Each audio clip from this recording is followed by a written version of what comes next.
Good afternoon, everyone.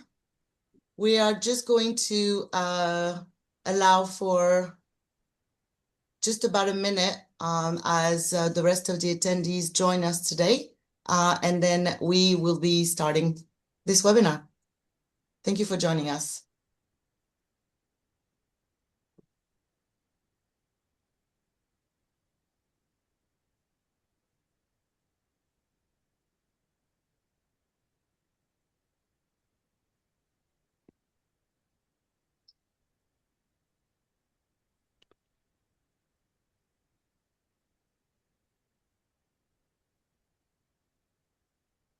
Okay, let's start this. I will do a little bit of a presentation. My name is Hind Manson, and I am the Managing Director at the Middle East Solar Industry Association. It is a pleasure to welcome you all today for this very special webinar. As you know, MESIA holds on a regular basis different webinars about either topic or what we call spotlight on countries that we through our research, identify as the next big opportunities for solar. So first, let me just introduce you a little bit and tell you a little bit more about us as the Middle East Solar Industry Association. We are the region leading non-for-profit solar organization, and we have been around since 2009. We do our best to provide a lot of insights and also organize events and create connections among our members and provide information for the greater solar community through our various channels. You can follow us here on LinkedIn, for example, and visit our website, mesia.com, for a little bit more information about us. In terms of events, as I mentioned, we are producing a lot of different events. We have one coming up. If you are in the UAE, in Dubai, we will be presenting a smart city event, and that will be taking place on the 17th of September. We also will be addressing next the Syria market with a spotlight on what is happening in this market in Syria. That will be happening on November 4th. And finally, in January, you can meet us at the World Future Energy Summit. And I would like to open this to all of you to please make sure that you check our page, our awards page, where you can submit for a potential solar awards. This is the 15th year of our celebration, of this big celebration. If you have never attended, I encourage you to attend the World Future Energy Summit and this amazing event, which takes place on day 2. You can now submit for free on our website across many different solar categories. Finally, I want to take this opportunity to introduce to you Mr. Amin Bekouche, who is our MESIA representative in Algeria, and hopefully is present with us today on the chat. You can, if you want to get in contact with him, you can find his information also on our website. And finally, here we are. This is your panel, and I am very pleased to introduce to you this wonderful panel that we have today.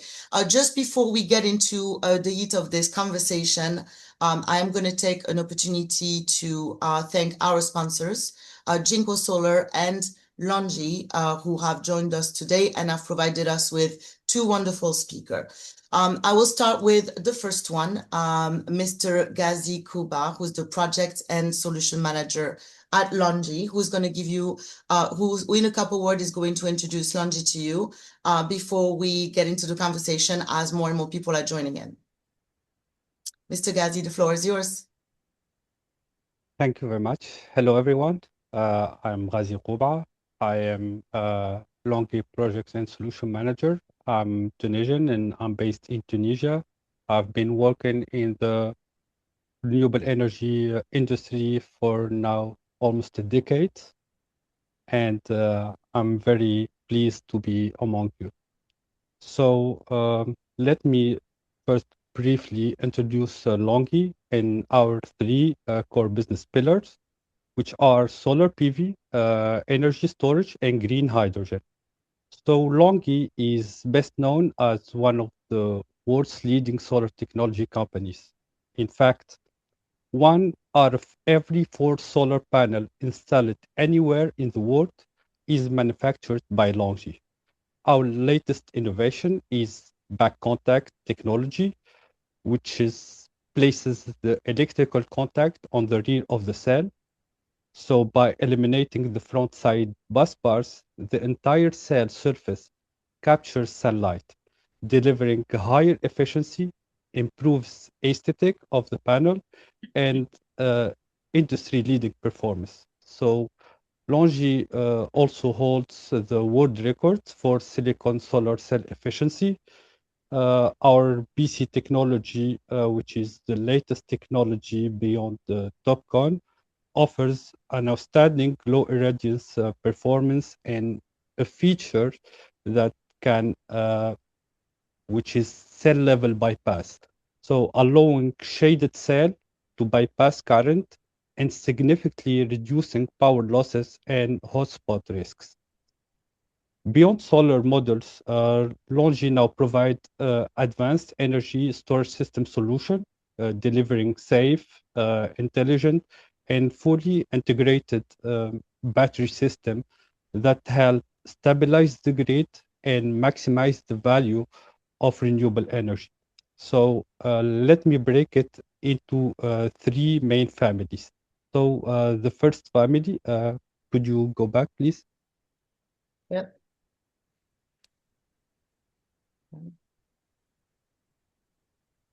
So the first family is the utility scale, uh, the first slide. Yes, sorry.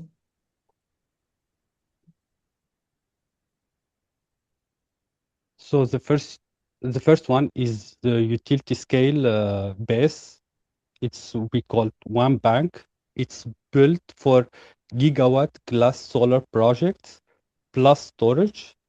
The kind utility or an IPP deploys behind a large PV plants.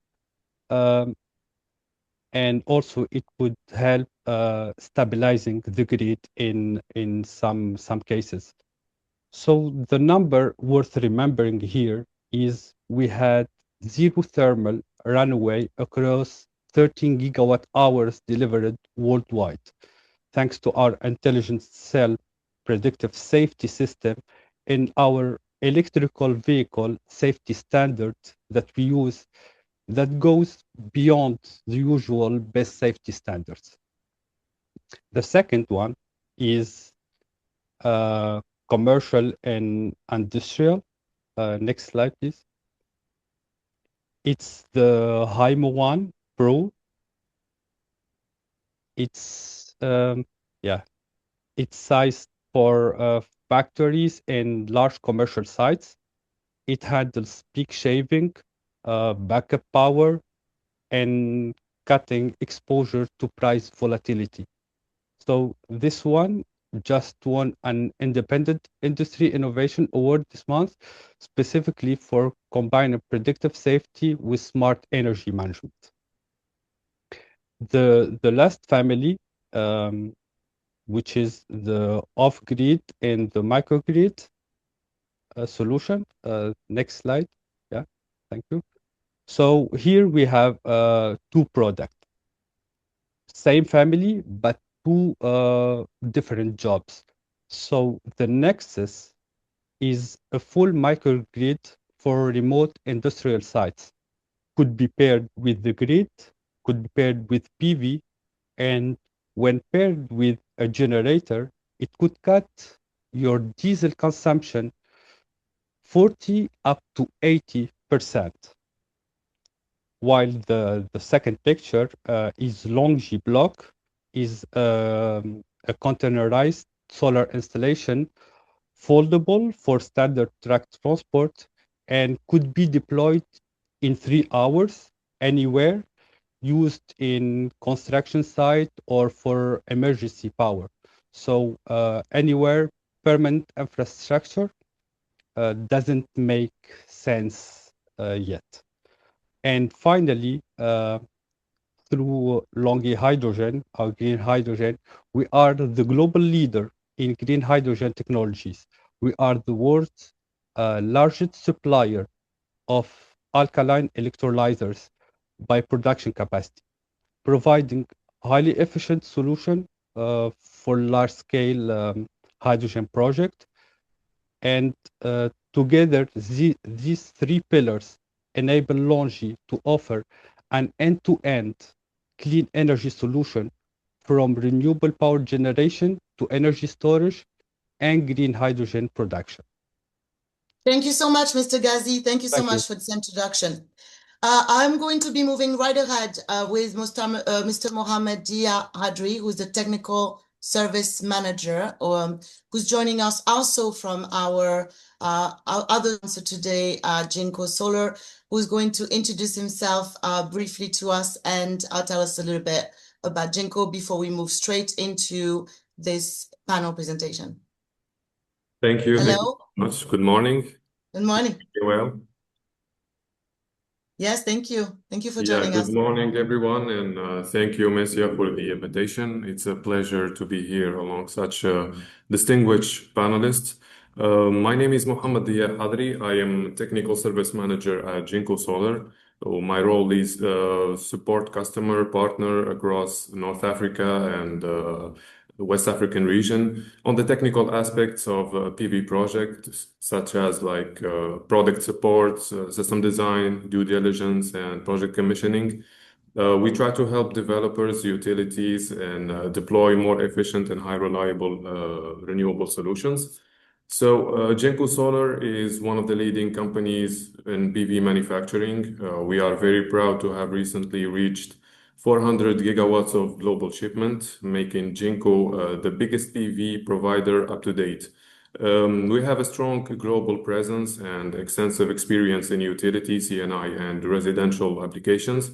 Beyond manufacturing high-efficiency PV modules, we are also committed to supporting energy transitions by providing reliable technologies, working closely with stakeholders to ensure project delivery and long-term reliability and value.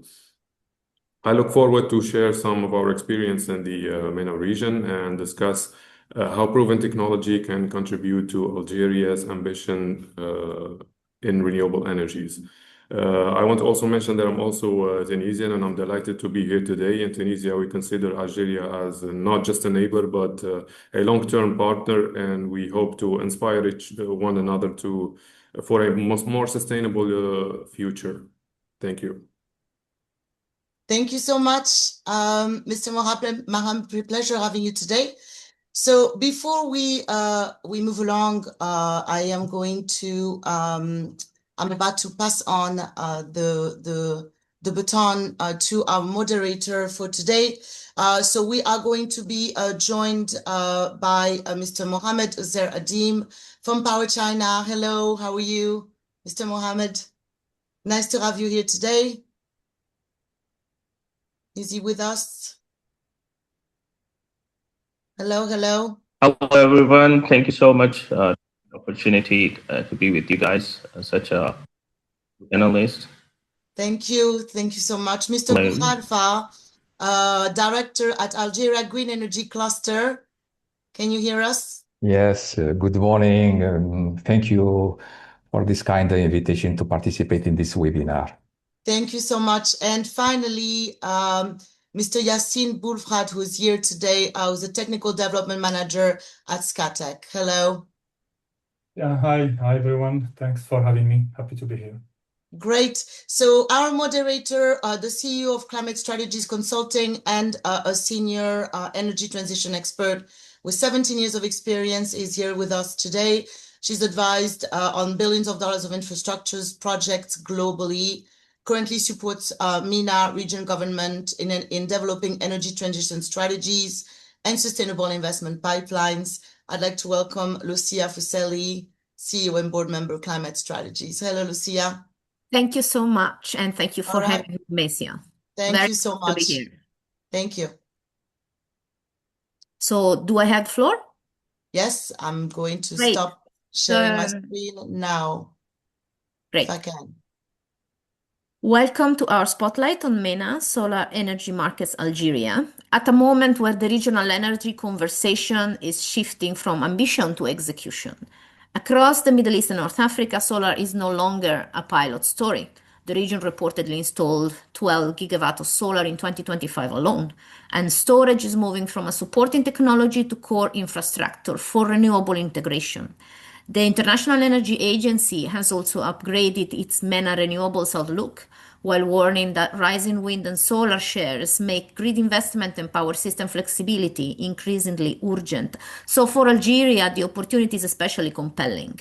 There is world-class irradiation, large land availability, rising domestic electricity demand, and the strategic need to preserve more natural gas for higher value uses and export. And recent policy signals are significant. Sonelgaz signed the 19 contracts in March 2024 for 2 gigawatt of solar. And there is a Solar 1000 programs. That's part of a wider solar build-out. The Ministry of Energy now framed this within a 15 gigawatt solar PV program, with 3.2 gigawatt under implementation in southern and high plateau provinces. So today we will explore how Algeria can turn this potential into bankable, reliable solar capacity through stronger grids, storage, procurement, financing, and local industrial value. We have already introduced our distinguished panelists. We will have around 13 questions in 45 minutes to complete the hour, and then we will have a 10 minutes Q&A after that. Therefore, I strongly encourage our distinguished panelists, please limit your answers to a maximum of 4 minutes each. And for the attendees, please feel free to write your questions in the chat for the Q&A moment. So let's start with Mr. Yaici.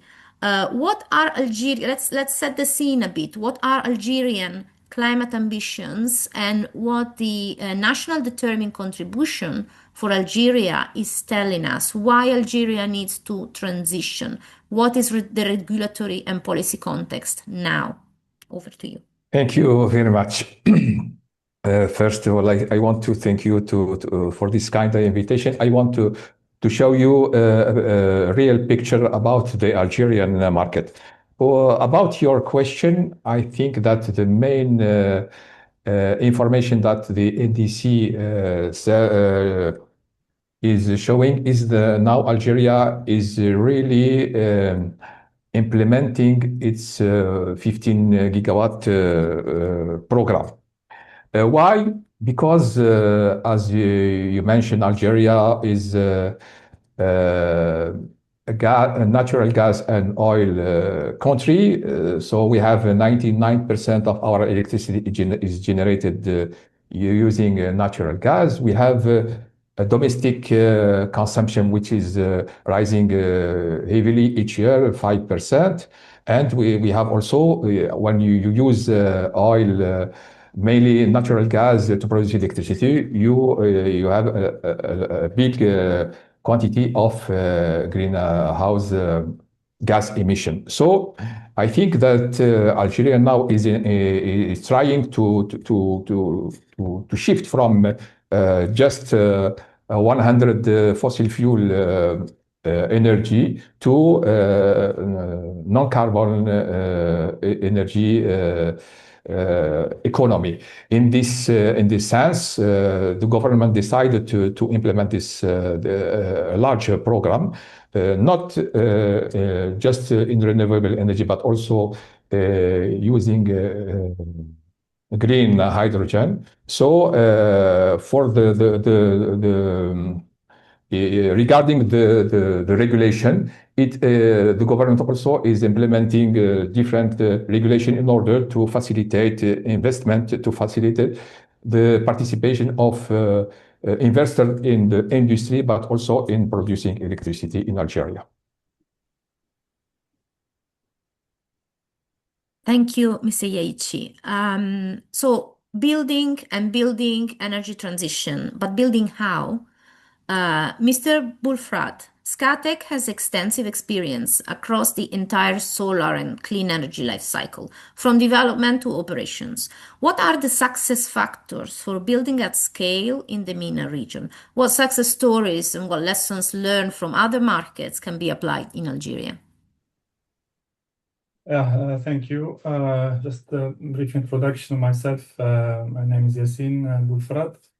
I'm a technical development manager at Scatec, which is a Norwegian company, and I'm based in Oslo, Norway. And my focus is mostly for MENA region. I'm following projects in the technical side in the early phase in the MENA region. And also I'm from Algeria, so I'm Algerian. I know the markets, and I'm following the markets since long time. For your question, Scatec, we have 5 gigawatt of projects in operation and under construction in 5 continents. And in Africa, North Africa, we have quite heavy projects also, mostly in Egypt and also in Tunisia. And we have been successful in deploying from now large-scale projects. Now we are talking about gigawatt-scale projects. What we see now in solar and renewable energy in general, the challenge is not the technology anymore. While we still need new inventions and advancements in technologies, but not the technology, the main challenge, not even the cost. The costs are getting lower and lower. And not even the capital. A lot of people institutions and private can invest and willing to invest. The main challenge is the ecosystem itself. And when we build the right ecosystem, we can deploy heavily renewable. And what we mean by ecosystem, I have 5 pillars. I will call them 5P. 5 Ps. The first P is the policy.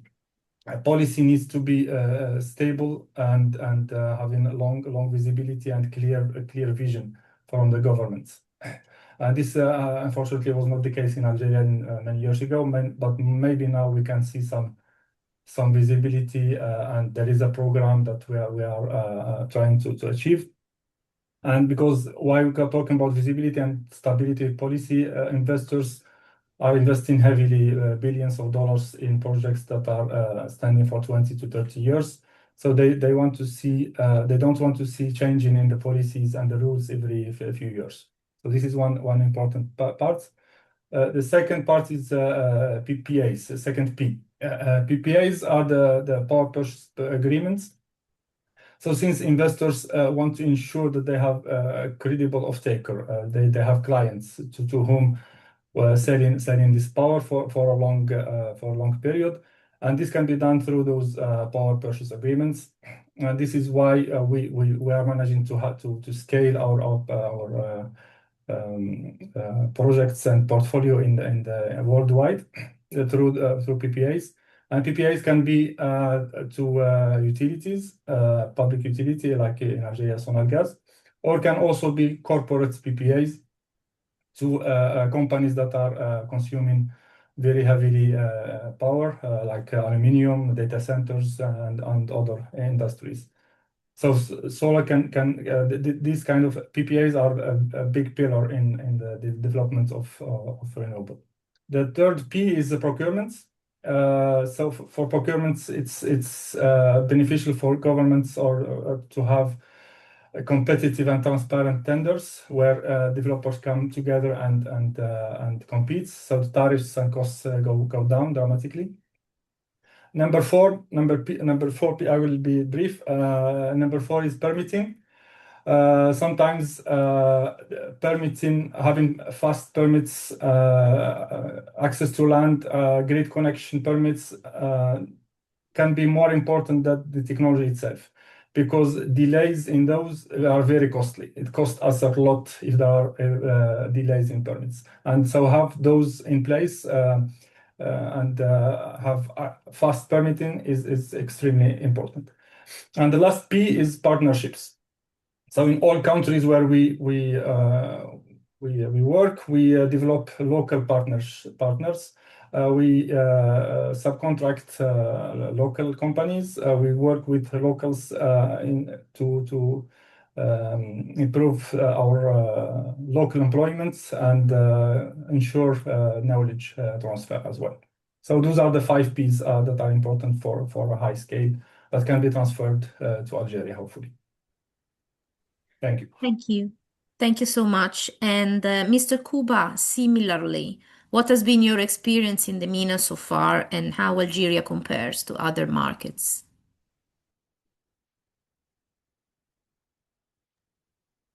Okay, thank you, Lucia, for your question. So, most countries in North Africa have excellent solar resources. So, obviously, the sun is not really what separates one market from another. So, what separates them is economic pressure behind transition.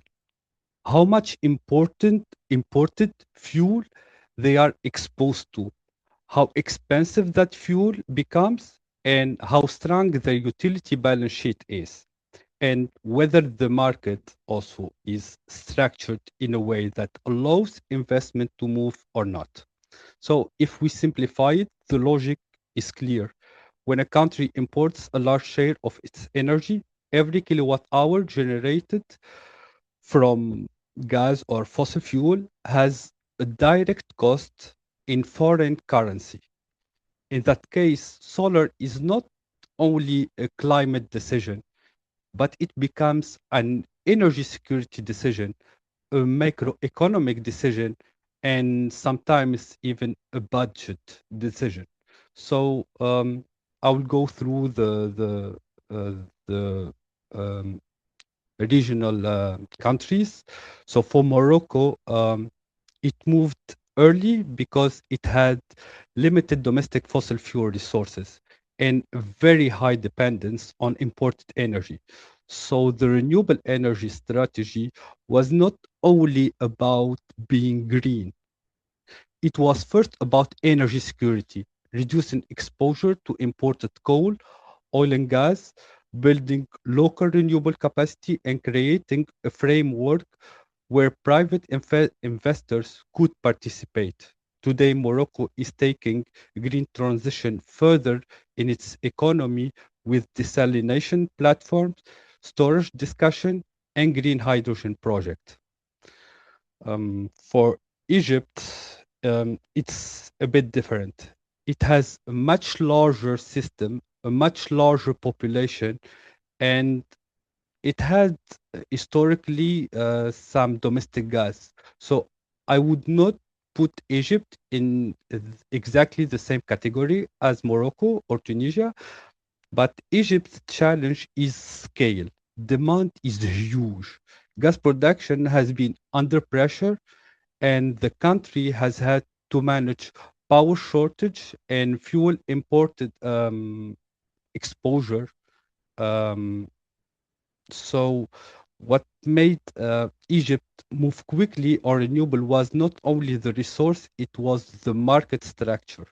So private developers, bankable contracts, BOO models, and strong involvement from development banks.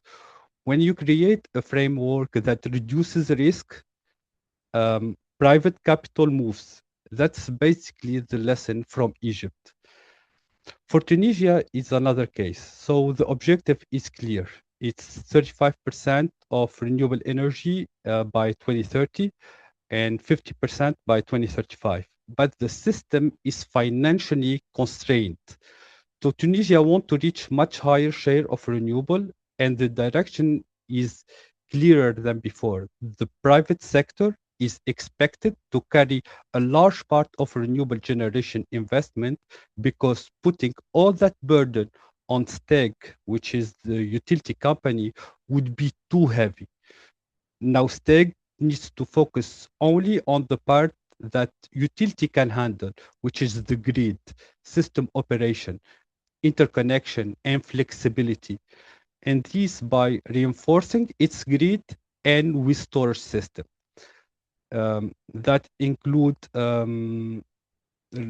storage planning and interconnection project like ELMED, the DC cable between Tunisia and Italy. So Tunisia's strategy is not only to build solar plants, it's to split the workload over different stakeholders. Private investors build renewable energy generation, and the utility company prepared the system to absorb that energy. So for Algeria, yeah, I was about to ask you that. Okay, great. okay. For Algeria, Algeria is an exception in the region because it does not face the same fuel import pressure because its gas is domestic and strongly linked to its export economy.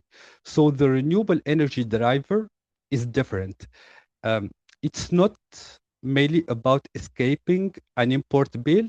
It's more about preserving gas for higher value export, meeting rising domestic demand, diversifying the energy mix, and preparing for future carbon taxes, maybe from Europe, for export opportunities. So when the fuel is domestic and subsidized, the economic pressure to switch is naturally weaker. So Algeria has different cloth. It's not necessarily a lack of ambition, it's a different economic trigger. So if I had to summarize the region, honestly, I would say this.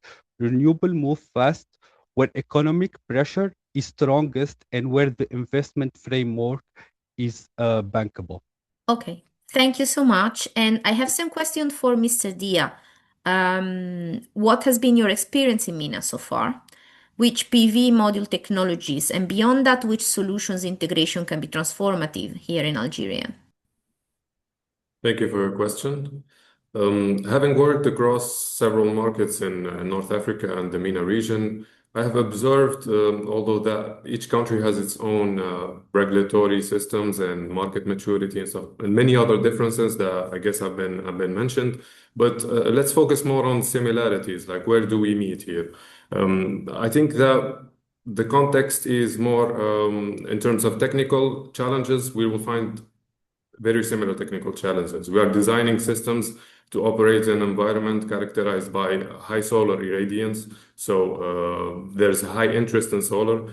We have elevated ambient temperature. We have dusty environments, high humidity. This is the context here in our region. And this environment creates some challenges, some demanding operation conditions for us to operate a plant for 30 years or even more. So in this context, the industry has seen a clear shift towards specific types of technology, notably the N-type technologies, and particularly the TOPCon, which has become today the new benchmark for a utility scale project. Compared to previous generations, these modules offer significant advantage that I think are very relevant to the Algerian market, especially. So first thing, they deliver a higher conversion efficiency. So in other words, less surface and more power, improved performance in low light conditioning, meaning we have an early startup, we have a later power off, so more time producing energy. We have lower degradation. Now the warranties are standard for 13 years in terms of performance. So we expect to have the panel up and running even more than that. We have better bifaciality, especially if the surface is available for ground-mounted system. We will have much more gain from bifaciality.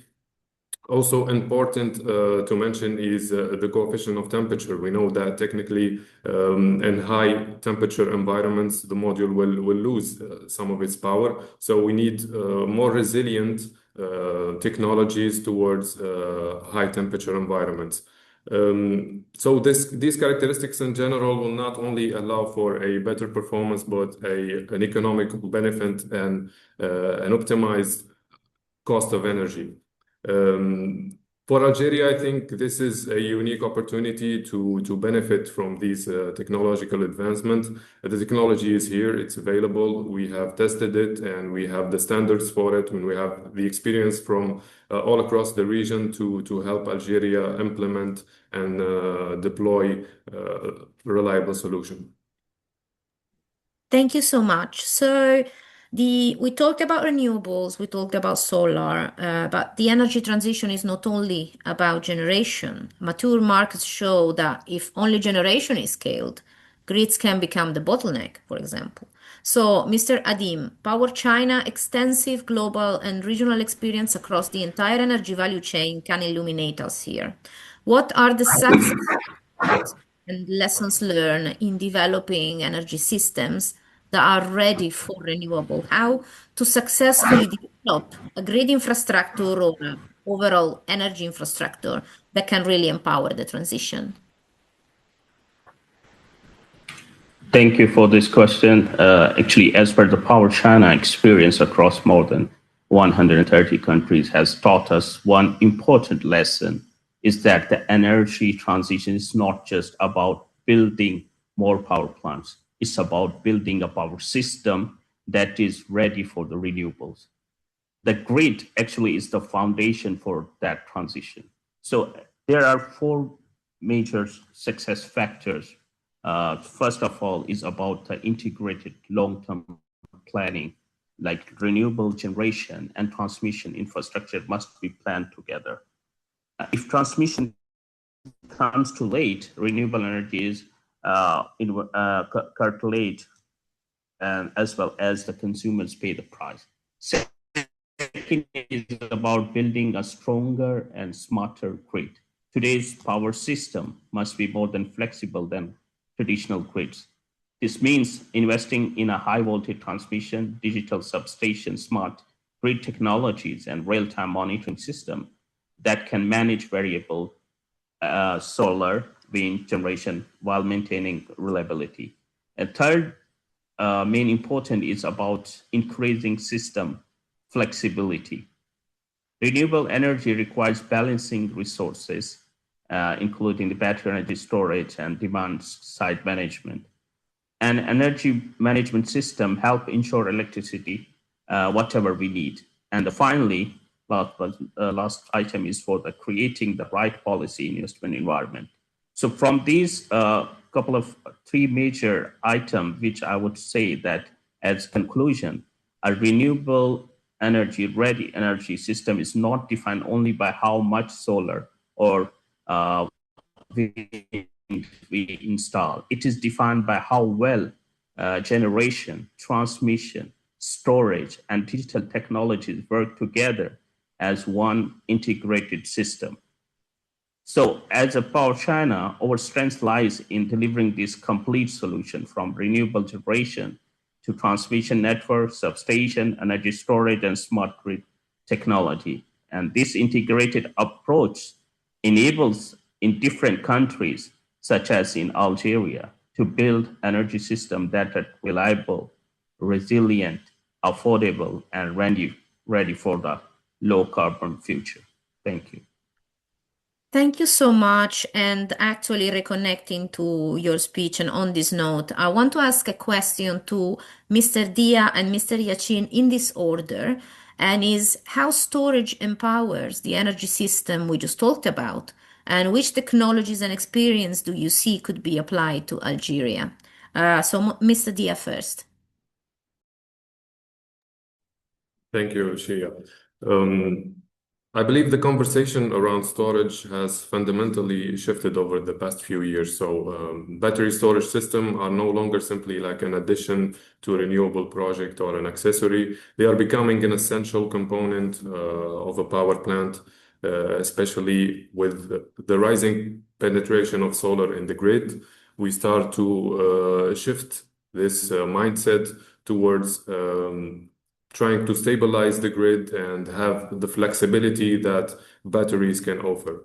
So batteries will offer a way of work that will allow us to store the energy when excess is produced and supplying it in demand. So at the same time, batteries provide valuable grid services, for example, frequency regulation and voltage support, reserve capacity, and most importantly, that it provides this in a very fast response compared to other technology, all of which contribute to a stable network and a more sustainable transition.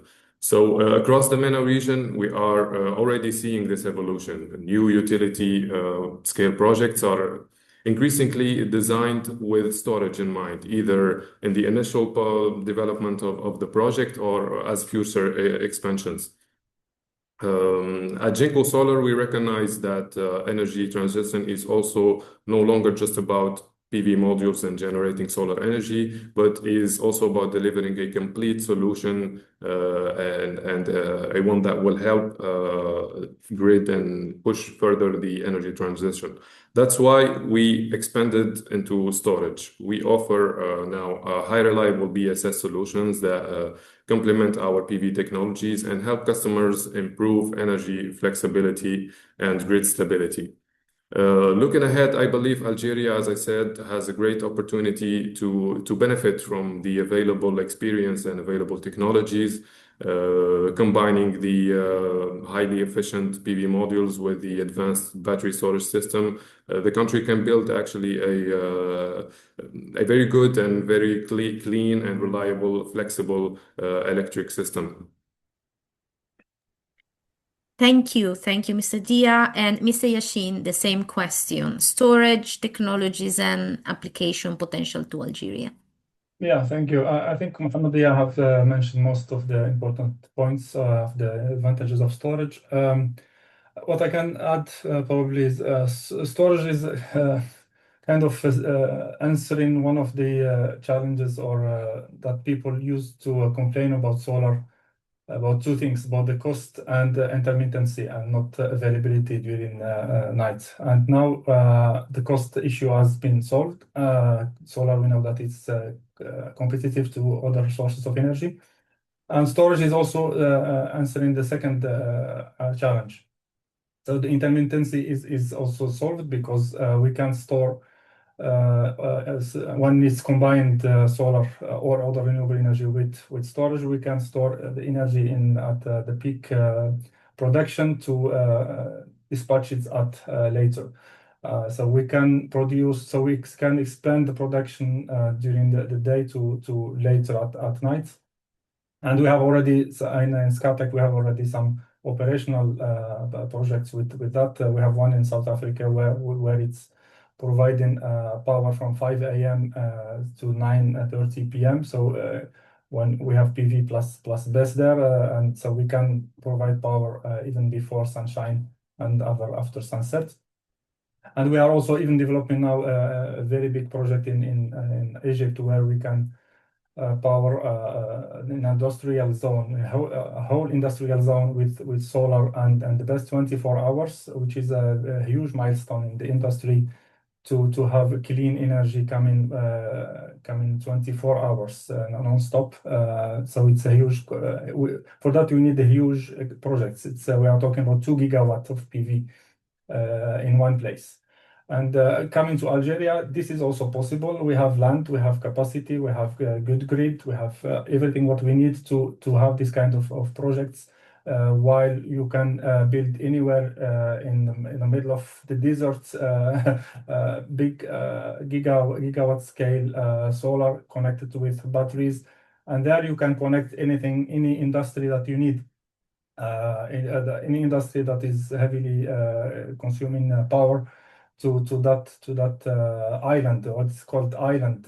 So it can be completely disconnected to the grid. You can have your solar gigawatt solar plants with BESS, and then having a data center or a big factory of aluminium or whatever industry that is heavy consuming energy, and this is a huge added value to the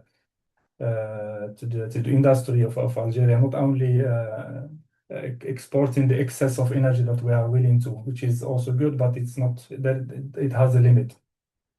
So this is what I wanted to add regarding storage. Thank you. Thank you. Thank you so much. And well, moving a bit beyond technologies, developing a transition-ready energy system also means creating the right enabling environment. We mentioned PPA, we mentioned BOO models. Creating a market requires sound business models and effective contractual mechanism. So, Mr. Boulfrad, from Scatec experience, again, what are the business models that work best and what could be transferable to Algeria? Yeah, good question. Well, Scatec is an IPP model, an IPP company, so it's an independent power producer. So I would be biased to talk about that because I will I will talk about IPP as the not because Scatec is an IPP, but it's the model that is working everywhere in the world, and it's mentioning very good success in many regions in the world, including in the MENA, where we are operating. In Algeria, it's not operating the IPP. It's now so far is an EPC based model where Sonalgas, which is the utility, is owning the projects, and they are tendering the EPC. So EPC companies like Power China and other companies, local companies, are building the projects and then delivering them to Sonalgas, and Sonalgas will be operating them. The IPP works like this: we own the part of the project, at least. We finance it, we bid it, and we operate it. So the whole value chain, we do that. And why we think that is better model also for Algeria, because it ensures well, it reduces the finance burden on the government. Now, with the current model, the government is financing the whole project, the 3 gigawatts that is under construction. The government is financing the whole thing, $2 billion on that project. But in the IPP, the government, if they want, they will not pay anything. If they open it to private, we bring international finance or local finance to finance the whole thing, and then it will be a PPA between the developer and the utility, where the Sonalgas will just buy in the kilowatt hours from the developer through a PPA. Why this is important? The tariff also will go lower, because when it's IPP and integrated model, and we are developing the project from the greenfield to construction to operation, so we take the whole perspective together, the capex, the opex, so we see the best LCOE possible, the lowest LCOE, the levelized cost of energy, including the whole ingredients of the project, and in that way we achieve the lowest tariff possible, and we managed to have really very low tariffs in nearby country. In Tunisia, for example, we are at a lower than 3 cents kilowatt hour, and we can manage same in Algeria or even better. So the IPP model, we believe it's the best to move to shift to, because also the ambitions are so high for Algeria, the 15 gigawatt plus what we need for the green hydrogen program, at least 40 gigawatt. All of this cannot be financed by the governments, and to have this green hydrogen program also, we need the lowest tariff on renewable possible, and this cannot be done without having IPP model in place. So we see some signals now that probably it will be shifted to IPP, but there is no clear vision yet on it. When we are waiting for some announcements from the government, either this round or next rounds, we don't know yet. Thank you. Mr. Adeem, how do you build effective contracting mechanism, and how do you see that applying to Algeria?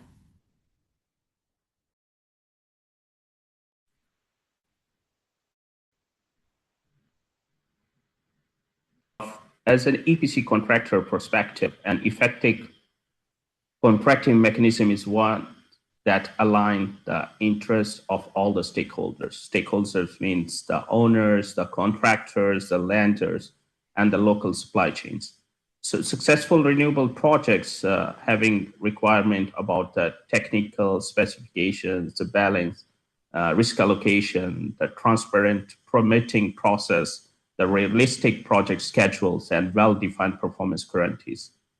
These contracts should encourage collaboration rather than simply transformer risk, because the ultimate objective is successful project delivery, not contractual disputes. So that's one thing. In terms of Algeria, the opportunity is very significant. The country has a world-class solar resources, and they have ambitious renewable energy targets and policies. To unlock this potential, contracting models should provide long-term investment, certainly streamline approval processes, and clear energy grid connection. Equally important is promoting local content through partnership or technologically transfer and workforce development while maintaining international quality according to the international safety standards. At PowerChina, we believe that combining global EPC expertise with strong local partnership and early stakeholder engagement is the key to delivering renewable energy projects on time, within budget, obviously, and with long-term value for Algeria energy transition. Thank you. Thank you so much, and thank you for mentioning actually local partnership, because finally developing a transition-ready energy system should be an opportunity also for national development, for upskilling, and possibly for local manufacturing. Mr. Yaici, from 3.2 gigawatt in 2023 to 15 gigawatt in 2035. I mean, that's an ambitious goal. How to combine local resources and international cooperation? Thank you for this question. I think that the development of the renewable energy program in Algeria is something challenging for all the stakeholders, even for Sonelgaz, but also for local players, but also international players. The idea behind the development of this program is how we can create a sustainable basis for industry. In this way, we saw, for example, in the past that, for example, the local content requirement was something that added this, create this possibility for local partner to be involved in this project. For example, in our cluster, we have around 4 members that are EPC, and they won 50% of this 3.2 gigawatt, which is something very, very important. And also we see other members involved in the supply chain. So we are now developing this basis in order that when the government launch new project, not just EPC project, but also IPP, I think that we have the structure now, it is in place. We have EPC, local EPC, but also international EPC. We have suppliers. So we can combine this local presence of domestic and international players in Algeria in order to go further in the direction that we can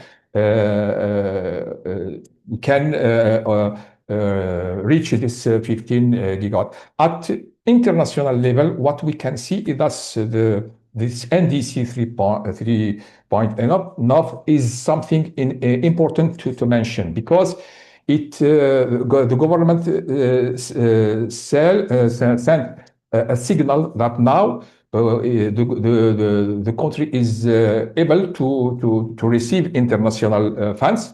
And in 2025, in financial law, the government also sent an article that permit this. And in last February, we saw a decree in this. So we think that Algeria now is moving in the direction to receive international funds we have one project in the railway, not in solar, but we think that the next step, what we call the after 3.2 gigawatt, will be supported by international players. So we think that this is the good time to think and to imagine that the future of renewable in Algeria will be also with international cooperation.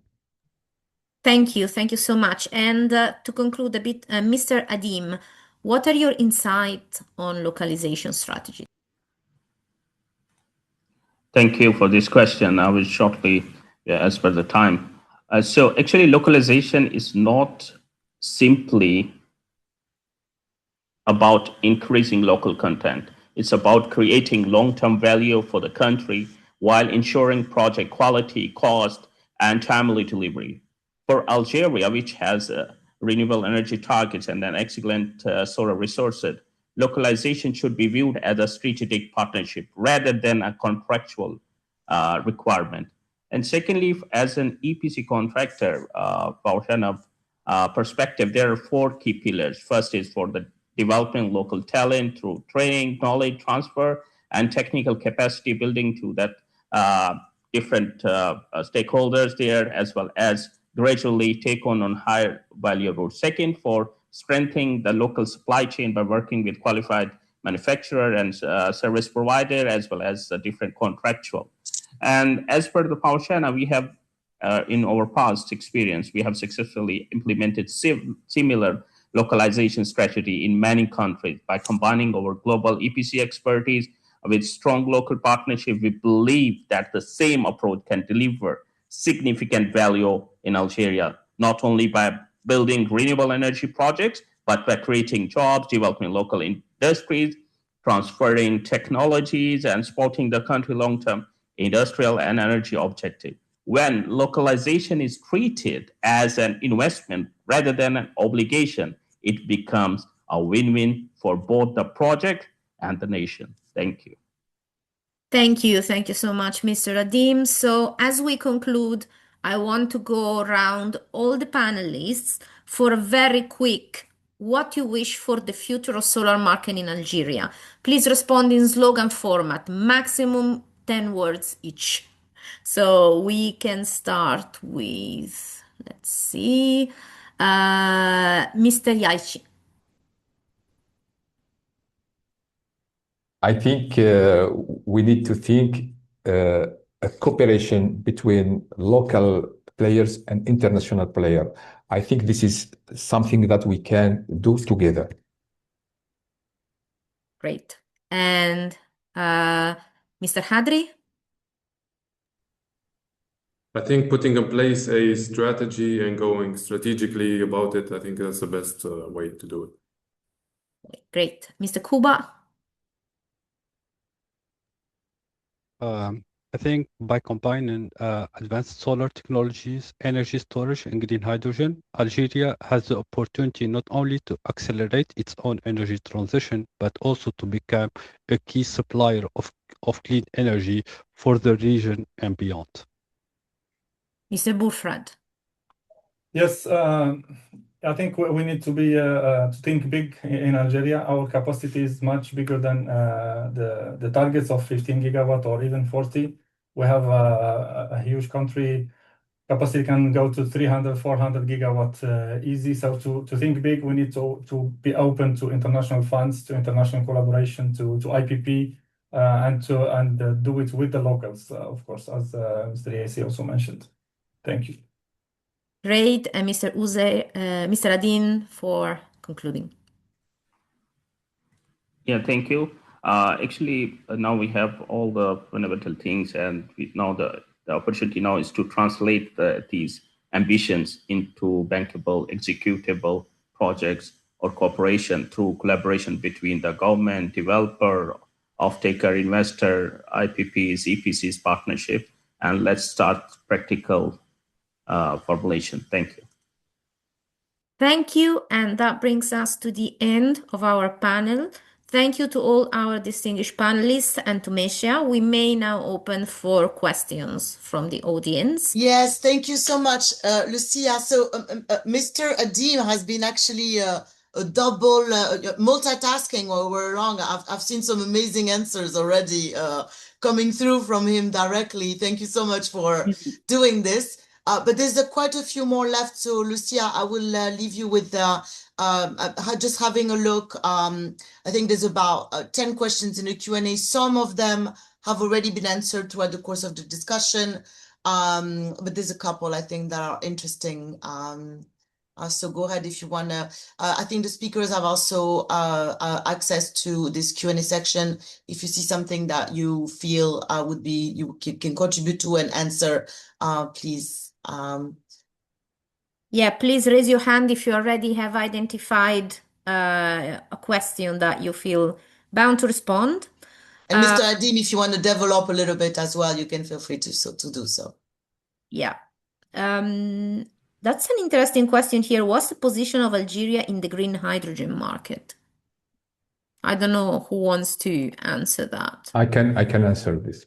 Okay, great. Regarding the renewable the energy transition in Algeria, we have the two main things, which are the renewable energy program with 15 gigawatt, and beyond this we have the development of green hydrogen, as mentioned by Ghazi. Is that Algeria is also working in this direction, mainly with the European countries and partners, and also Tunisia, because we have the two main things that permit that Algeria will be very in a good position. The first is the good insulation, and the second is we have the pipelines between North Africa and the Europe. So we have the possibility there to go further in order to produce green hydrogen in Algeria. This is one thing that we think that in the future, as also the European Union has also put information about their need of green hydrogen, which is around 4 million tons per year. So there is a possibility that we can develop this kind of green hydrogen in Algeria, but not only in Algeria, but in the North Africa. Thank you. Thank you so much. I want to get back a bit on technology, but move from hydrogen onto solar. We have a quick few questions on which PV technology would be is preferred in Algeria or would be preferable, and specifically maybe with some deep dive on usability and feasibility of use of bifacial systems. I don't know who wants to go ahead. I can answer that. Yeah, sure. Okay. We're seeing like major shifts today in the PV markets, and these shifts are here to stay. For example, for modules, we have now only bifacial modules. As Jinko, we no longer produce monofacial modules. We find that the gap of cost between monofacial and bifacial is close, but we get the benefit of the extra gained by bifaciality. And as also a manufacturer of the TOPCon technology, our bifacial factor is very important for us. So it's one of the most important bifacial factors in the market. So we focus on bifaciality. We focus also on the TOPCon, as mentioned, with our latest technology, Tiger Neo 3. The module is less sensitive to high temperatures, more reliable, and overall will perform better, we think, in this kind of environment. Great. And just add something, not necessarily only for Algeria, but for all high temperature climates. Mohammed Dhia mentioned earlier the temperature coefficient for those new modules have better temperature coefficient, which means degradation is lower with high temperature. But also we see the heterogeneous modules are coming in also, while they are a little bit more expensive, but they look like they are more interesting in terms of temperature coefficient. From our perspective, we look mostly to the the LCOE, which module is providing the best in terms for the whole project lifespan. So we also look at the degradation and what cost in the capex, and also what cost in the opex, with the yield also that is generating that module during the whole life of the project. Thank you. And Mr. Koubaa, I don't know if you want to add anything from your perspective, or also something a bit more on storage. We do have questions actually on storage in the Q&A, so I don't know if you want to expand a bit on that. Okay, so I'll start with the best technology. So in LONGi, we are producing the two main technology, which are the TOPCon and the latest technology, which is back contact. For us in LONGi, we think we need to improve the solar market to have a better project, better LCOE, and better yield. And this could be achieved with our back contact technology. It has so many features and advantages. And if you want to think of capex, only of capex, you would go with TOPCon. So we have that. But if you want to go with a more reliable product and better LCOE, I think it's better for Algeria, especially it's a hot climate and desert climate, to go with the latest technology, which is back contact. For the storage, I would say that it's not one single market. It's there are too many categories, but I will focus on the utility scale storage, where there is two segments. So first, it's the first one is the storage directly linked to large solar plants. So the objective is to make PV easier to integrate into the grid for smoothing output, managing ramp rates, reducing curtailment risk, and eventually shifting part of that daytime generation towards evening demand. This segment will probably appear first in Algeria because it's directly connected to PV projects that Algeria is already planning to do. So the second one is the standalone grid connected base. So it's a different use case. The battery is not necessarily connected to one solar plant. It can be installed at substation or in strategic grid nodes to support the power system.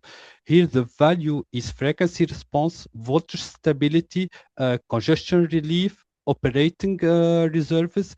So overall, we are talking about grid flexibility. So these are the two main segment of base that would come up in Algeria in the next few years.